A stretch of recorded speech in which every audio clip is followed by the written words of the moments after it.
Fog lay thick over the cornfields, softening the first pale light of dawn into something ghostly. Every morning around 5:30 a.m., Chloe Harper pulled on her trainers and set out for her jog, a ritual that grounded her before the chaos of her job as a middle school science teacher. Today the air felt heavier than usual, a slight vibration underfoot she couldn't quite place. She passed the old water tower, once the town's proudest landmark, now rusted and streaked with mildew, and kept a steady pace into Main Street. At the intersection she slowed to stretch. The fog curled around her calves like phantom hands, and for a second she thought she heard whispers in its folds. Above her, a blackbird hovered as if frozen in time, wings outstretched in mid-beat. Chloe blinked. Birds slept in trees, not mid-air. The bird quivered, then plummeted straight down. It hit the pavement with a dull thud, a single feather drifting away on the breeze. A low hum filled the air, building in pitch until her skull vibrated with it. She pressed her palms over her ears and stumbled backward. "Hello," she called, her voice swallowed by the growing roar. The fog parted in ripples, revealing the clouds above twisting into a perfect spiral. Like water swirling down a drain, they danced in slow motion, unless it was time itself slowing around them. Chloe reached for her phone. No signal. She ran. Sheriff Dale Colton had served Harvest Ridge for over 20 years. Vietnam vet, small-town lawman, staunch skeptic of anything that couldn't be nailed down by a .45 or explained in the Sunday newspaper. He sipped his second cup of coffee, reading the Morning Dispatch, when Chloe burst in. "Dale, you have to see this." Her voice trembled. He eyed her. "What's the problem, Mrs. Harper?" "My run, there was this bird. It froze. Then it fell dead. And the sky, the cloud spun like a hurricane funnel. And the air," she exhaled shakily. "It hummed." Dale set down his mug. "You're not the first. We've had 4 calls just this morning. Power flickers at the mill. Livestock screaming across 3 farms. Mrs. Morales swears her crops are bleeding sap that looks like blood." Chloe's eyes went wide. Blood. Farming talk for red sap, but still. Chloe frowned. "I thought it was a prank." Dale leaned forward. "When I first got the calls, I thought someone was messing with us. But all roads lead to outside town, toward the old silo." Chloe swallowed. "The one they shut after the 1980s accident?" Dale nodded grimly. "Yeah. I'm heading out to have a look. You should stay inside." Chloe turned to go, then paused. "Dale, if you see anything alien, don't dismiss it." He grunted. "I'll see what I see." That evening, Harvest Ridge threw apart its worries for the annual Harvest Festival. String lights twinkled overhead. Families wandered through carnival games, farmers displayed their biggest pumpkins, and the smell of funnel cakes mingled with fresh-cut hay. Kids darted between stalls, faces painted like scarecrows and corn-eaters. Chloe found a safe spot on the bleachers overlooking the pie-eating contest. Next to her sat her daughter, Lucy, ankles dangling. Lucy had inherited her mother's bright curiosity, and both her mother's tendency to worry. "Mom, will they have that berry cobbler?" Lucy asked. Chloe smiled. "Of course, but only if you promise to save me a slice." Lucy giggled, then looked up. The string lights dimmed for a moment, then flared bright again, bathing the field in an otherworldly glow. The chatter dropped to a low hum, as if someone turned down nature's volume. Above the distant tree-line, the clouds ripped open in a crimson tear. A shape formed within, a slick silver arc that pulsed gently, like the bulb of an eye. Silence. Then the festival lights shivered and cut out. Dark fell like a blanket. Screams lit the dark. A pulse of sound so low it rattled teeth, and every glass object in the carnival shattered at once, a cacophony of hellish chimes. Chloe yanked Lucy to her feet. Around them, panicked families trampled each other toward the exits. Chloe seized Lucy's hand. They joined the stampede. The shape in the sky hovered, reflecting scattered firelight in liquid metal ripples. Lucy whimpered. "Mommy, what is it?" Chloe tightened her hold. "I'm not sure." By midnight, 17 townspeople were missing. All calls to 911 reported abductions, silhouettes lifted straight up, screaming silently, then disappearing above the tree-line. Not a trace, no bodies, no blood, no evidence. Dale's cruiser rolled slowly past deserted streets. Streetlights winked out behind him as if someone flipped a switch. He radioed dispatch. Grids going down. We're blind out here. He parked near the silo and switched to his flashlight. Glowing footprints led downhill toward the fields. He followed them, gun drawn. At the edge of the corn, the stalks were scorched black. In their center, an 8-foot circle dug into the earth, precise, machine-made. No footprints in that circle, no blood, only a faint humming that made the hair on Dale's neck stand up. He snapped a photo. Then it went dark. His flashlight flickered off. He could hear something moving, just on the brink of hearing. A distant, muted scream. He sprinted back. Chloe collapsed into bed at home, Lucy curled beside her. She drifted into dreams of wheat fields under a red sky. Strange symbols, circles and lines that looked like constellations, burned across the atmosphere. Lucy stood before her, small and silent. "They're not from the stars," Lucy said, voice echoing. "They were here before us." Chloe tried to speak, but her mouth refused. Her dream self reached out. Lucy smiled. Then Lucy's eyes flashed solid white, and she spoke again, deeper, older, "And now we come to harvest." Chloe jolted awake, sweat soaking her pajama top. She gasped. A drop of blood rolled from her nose onto the pillow. "Mom." Lucy sat up, eyes wide. "You okay?" Chloe forced a smile. "I'm fine, sweetie. Just a bad dream." But Chloe saw it, behind Lucy's left ear, a smudge of redness in the outline of an odd, rune-like symbol. The next morning, Chloe and Samir Patel, town radio repairman, amateur astronomer, conspiracy blogger extraordinaire, set up scanners in the school's audio lab. They tuned across frequencies, nothing but static, until a faint, constant hum emerged, like an impossible pure tone. Samir adjusted his homemade directional antennas. The hum grew louder one way, softer the other. He cross-checked with a second set of readings. "Old silo," he said. "Dead center of triangulation." Chloe stared at the map. "But Dale said it's abandoned." "Abandoned, until now." They packed up and drove out. In the parking lot, they found footprints in the gravel. No boots, no shoes, just oval depressions spaced like a person's gait but exact machine-made.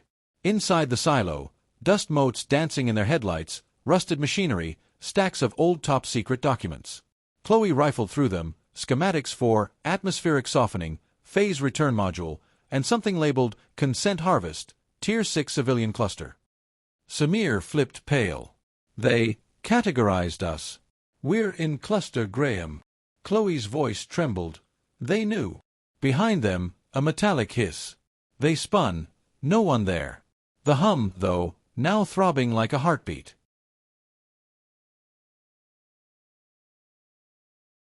The town fell into a nervous silence. The few families who hadn't fled barricaded their homes.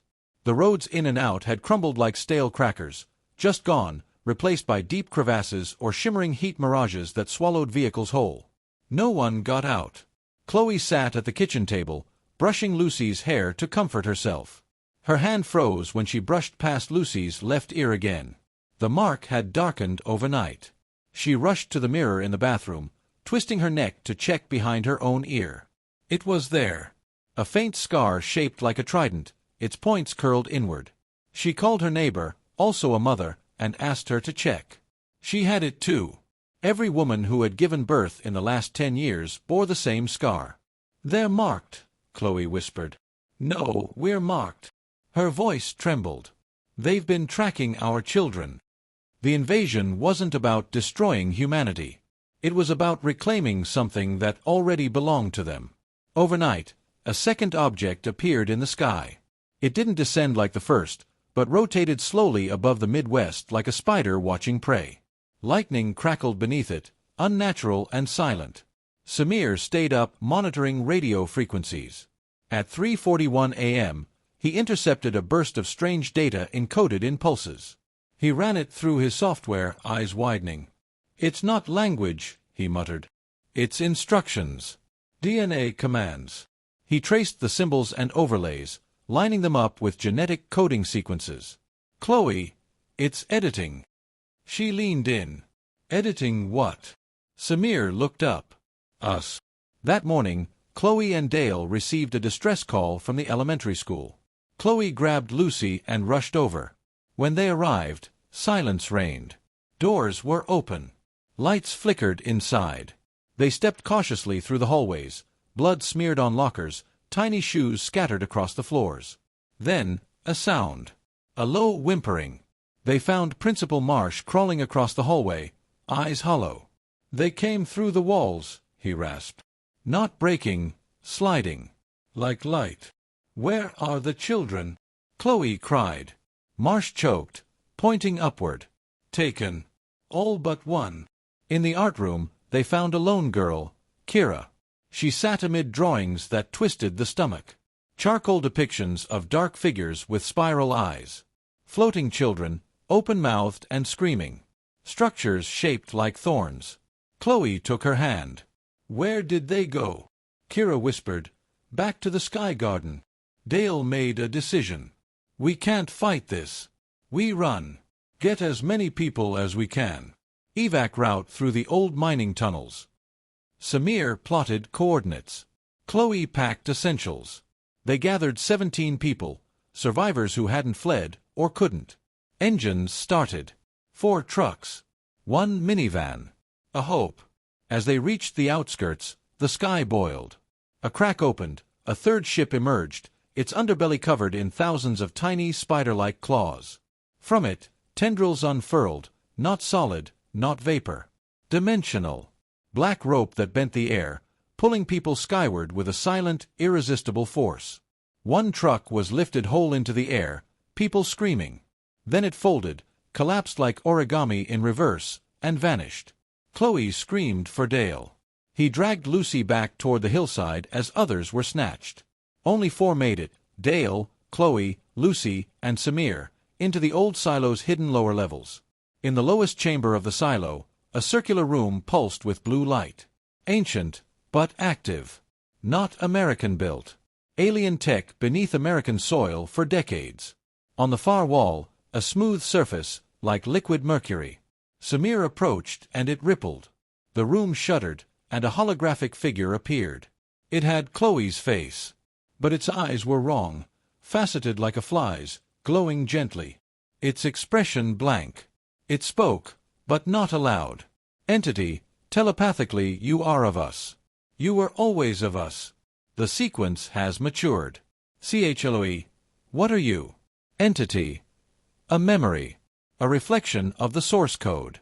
We are your origin. Whispers you made us? Entity. We planted the seed before your oceans cooled. Your species is a controlled mutation. A vessel. The next stage is ready. Chloe's knees buckled. The children. Entity. Not children. Hybrids. Elevated. They carry our return. You were the soil. They are the harvest. Dale pulled Chloe aside. That chamber, it's a control node. I found something in the old manuals. A failsafe. Nuclear. Chloe's breath caught. You're going to blow it. It's the only way. We can't win. But we can deny them this. But Lucy. She's not one of them, Chloe.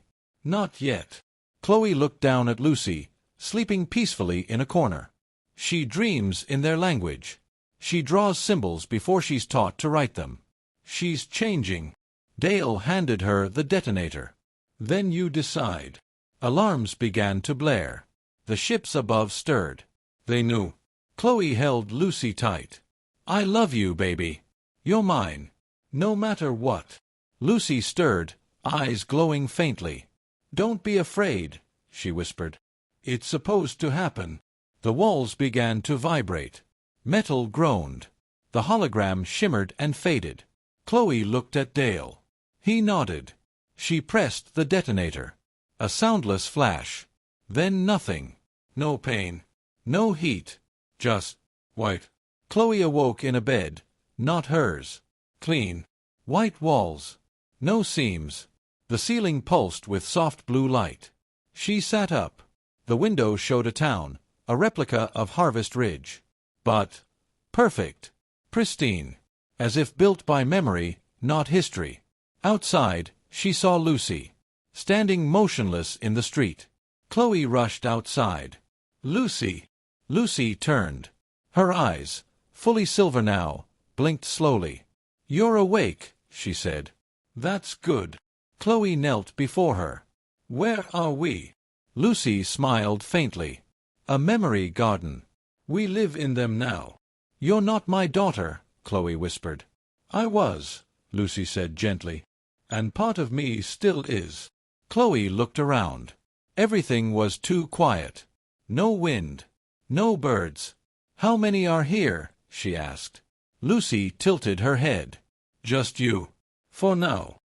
Chloe wandered the replica of Harvest Ridge. Perfect houses, manicured lawns, no insects, no decay. A sky that never changed. A sun that neither rose nor set, just dimmed at night like a light bulb on a timer. Time didn't feel real. She'd been walking for what felt like days. The same street repeated endlessly. Each house had a person inside. Familiar faces. Her former students. Townspeople. But when she knocked, they didn't answer. Some stared at her through the windows, faces blank, eyes glowing faintly. She came to her old house. Her husband stood in the doorway, smiling. Alive. "Evan," she whispered. He nodded, stepping aside. "Come in, honey. Supper's ready." She entered, but something was off. The smell of meatloaf, her favorite, wafted in the air, but too exact, like a fragrance piped in. The fork in her hand felt weightless. The food melted in her mouth like foam. Evan's smile never wavered. "They built this for you," he said calmly. "To keep your mind comfortable." Chloe dropped the fork. "You're not real." He shrugged. "Real enough to help you accept. Most don't." "Where's Lucy?" Evan gestured to the hallway. Chloe followed the hall to Lucy's room. Her daughter sat cross-legged on the floor, building a model of the solar system. Only the planets orbited a different star. Their names were written in a language Chloe couldn't read. "Lucy," she said softly. Lucy turned to her, eyes a storm of stars. "You're adapting." "I don't want to adapt. I want my life back." Lucy shook her head. "There's no going back. This is preservation." Later, Chloe wandered beyond the replica town, breaching its invisible edge, a shimmer in the air like oil on water. On the other side, rows upon rows of cities, all sealed in domes. Chicago, Berlin, Tokyo. Small towns too, replicas, frozen at their moments of destruction. Stasis preserves. Chloe wasn't alone. Others wandered too, people from other cultures, other eras. A Civil War soldier. A Roman woman in robes. A child from the 1980s. "What is this?" Chloe whispered. A voice replied behind her. "A museum." She turned. The speaker was tall, draped in robes of shimmering particles. No face. Just mirrored smoothness where a face should be. "You survived the cleanse," the being said. "Few do." "Why?" Chloe demanded. "Why take us?" "You misunderstand. We didn't take you. You were ours." It gestured outward, toward space.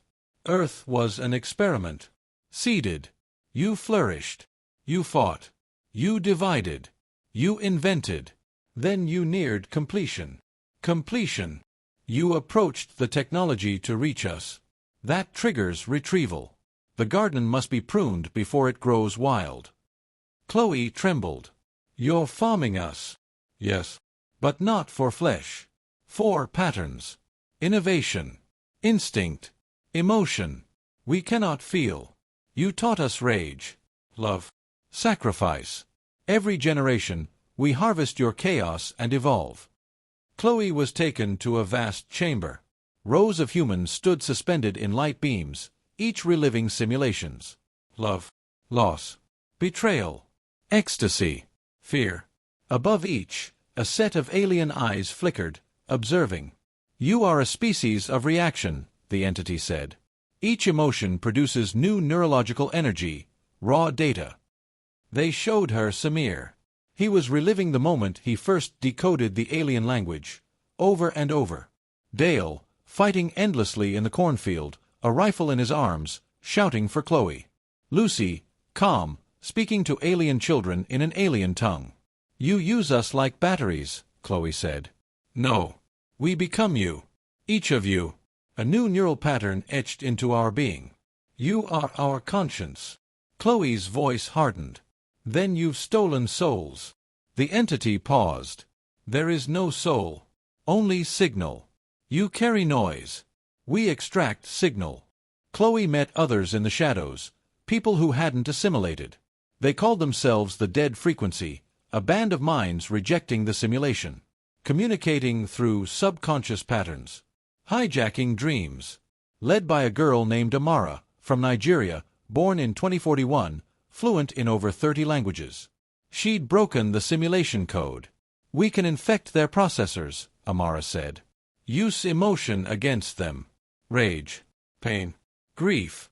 A virus made from raw feeling." They had a plan. Chloe was the key. Her emotion, maternal grief, was strongest. They would project it across the memory network, overloading the system. "If you do this," Amara warned, "we all die." "For real?" Chloe nodded. "Then let's kill gods." The virus was a song, a scream, a memory. Chloe stood in the chamber's core. A projection fed into the neural grid. She focused on her worst moment, the day she realized Lucy was no longer her daughter. The ache, the denial, the breakdown. She relived it, amplified it, shared it. Across the domes, people paused. Eyes widened. The emotion rippled like a tsunami. Systems glitched. Ships groaned. Alien voices distorted. Above, the stars blinked, ships powering down. One by one, screams echoed, not from humans, but from the collectors. They couldn't process it. Grief overwhelmed them. The stasis grids collapsed. Domes cracked. Amara opened a rift. A spatial fold, unstable, but a way out. "Jump!" she shouted. One by one, survivors dove through the glowing tier, hundreds, then thousands. Chloe hesitated. Lucy stood beside her. "You can go," Lucy said. "But you'll lose me." Chloe whispered, "I already have." Lucy touched her mother's face, then turned and walked into the simulation, dissolving into light. Chloe stepped into the rift. Chloe awoke on Earth. The real Earth. Devastated. Cities in ruins. Nature overgrown. Only a few survivors. But alive. Samir stood beside her. So did Dale. They'd made it. Amara, too. Across the world, others emerged from rifts, some broken, some wild-eyed, all forever changed. Humanity, reborn through trauma. Years passed. Chloe taught children in a field school, lessons not of science, but of survival. Trust. Community. One day, as she gathered herbs, Lucy's laughter echoed behind her. She turned. But the field was empty. Above her, a shimmer in the sky. Then, only silence. They came not to destroy us, but to become us. They reached inside our minds, drank our stories, wore our grief like skin. But in the end, what saved us was the one thing they never understood. Love is not a signal. It's a choice. Title card: The Harvest Sky. Subtext: Not all seeds should grow.